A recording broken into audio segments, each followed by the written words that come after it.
Yep, my name's James Allen. I study policing at university. I come from London, I'm around London, and I'm 22 years old.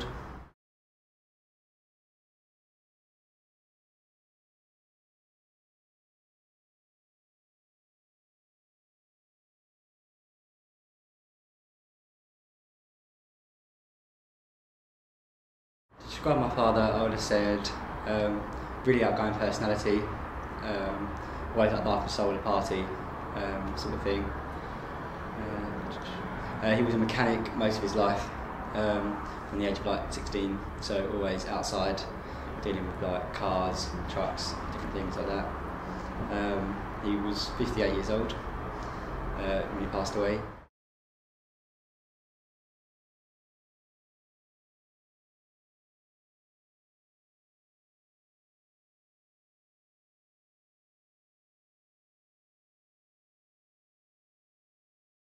My father didn't really have any sort of hobbies as such. He liked watching football and the Formula 1. He wasn't very active. He'd rather be in the pub than say be in a park. Yeah, liked Formula 1. Social side things would be like in the pub with his friends quite a lot. Had a really good circle of friends as well. I think that reflected at the funeral when a load of people turned up. So, yeah.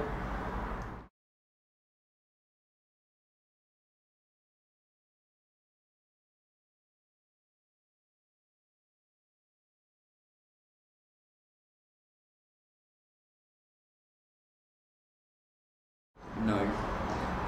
Very dead set against religion actually. Did not believe in it at all.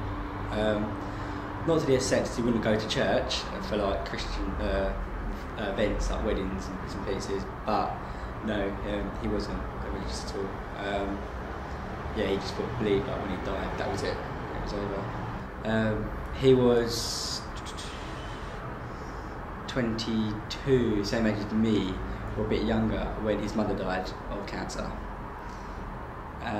And it was left to him, being the youngest. All of his older brothers and sisters had gone away, and it was left to him to look after her because his dad was quite ill as well. And like he used to say like, how he used to look after her and clean her bits and pieces. At 22-year-old, you don't want to be doing that to your own mum. So he's always believed that like God wouldn't do that to someone.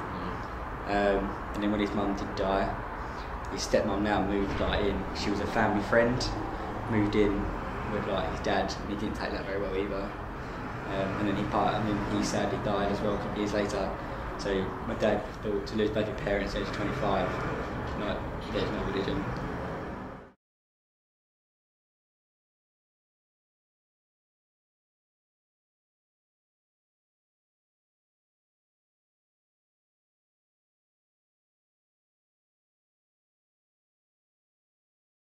Well, yeah, because my religion as well, I'm Christian, so I would like to believe that he's in heaven. I generally believe anyway there is a heaven, and you don't have to be a Christian to go up there. It's just good people go up there. It has helped me praying different bits and pieces. But some people think it doesn't work because you pray in like hour of need, and like as much as I pray for him to be alive, you know there's no physical chance. Like on them last hours, like you know, like, and then it's just an excuse to blame. Like, is there a God, you know? And you can't look at it like that. So yeah, it has helped. Family bits and pieces have helped. I had a bit of like when my mum and dad got divorced a couple of years ago. I went for a bit of a rough patch, like drinking, smoking, bits and pieces, some like illegal substance, and it just wasn't. Just going on a downward spiral path really. Hang out with like wrong kind of friends. I just got lucky. I started playing football for a team, found out a couple of guys were Christians, and they invited me to this football tournament. And then I was like, oh, it's really good fun. Everyone's quite nice. Turned out they were all Christian. It was a Christian event, didn't know. And then it was from then on really. Just started going, and it was a sort of a way of like coping.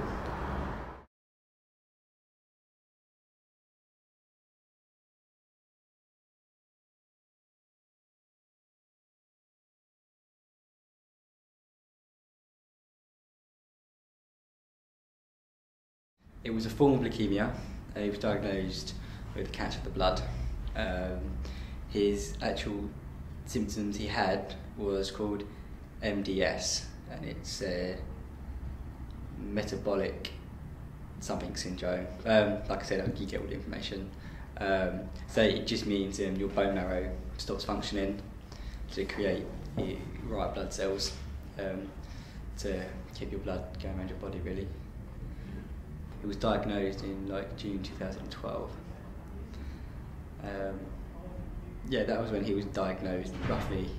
And then, at first I think he took it quite well. Again, it takes a while to sink in. I think he was quite ill before that. We didn't know what was wrong with him. Very tired, very lethargic. Not like my dad at all. Like, my dad was always up early, and then worked all of his life as well. Never had a day off sick in his life. So to not be able to get up or go to work, something must have been wrong. A couple of days before he got diagnosed, he got rushed to hospital anyway because he had to have 3 emergency blood transfusions because he was so bad. And I think that's when it sort of hit home that he was actually quite ill. And then it was only till a couple of weeks after when he had to keep going back to the hospital. Things weren't looking good. He got diagnosed with this MDS, which is a form of leukemia. He took it quite well to start with, but then again, he was never one to let on, especially where say the family was concerned. I'm alright, Jack, I'm alright. Nothing phased him. That was my dad through and throughout. I'm alright. So it was very hard. He never sort of let on. He never would tell us he loved us sort of thing, even though we knew it. He wasn't really one for doing that, you know. So really underlining, when he knew he was ill in hospital, in the later stages, one of the things that will stick with me for life, I think, was when he was crying to my mum, asking for help. That was really heartbreaking to see my dad like that. And to see how skinny he was and he couldn't breathe. Then things were that. It still sticks like a lump in my throat. That is when he knew he was ill. Never stopped him smoking or drinking though. No, sorry, going back to one of the previous questions. Even when he was ill, we should patch cut down smoking and drinking. He was on my last legs. I've done it all my life. I'm not going to stop now. If they said to him, which he did say, if they can better his life for say 3 more years, then it'd be worth it. But if it's only going to save me a year, what is the point? I'm just going to be miserable for the last. I'd rather enjoy myself.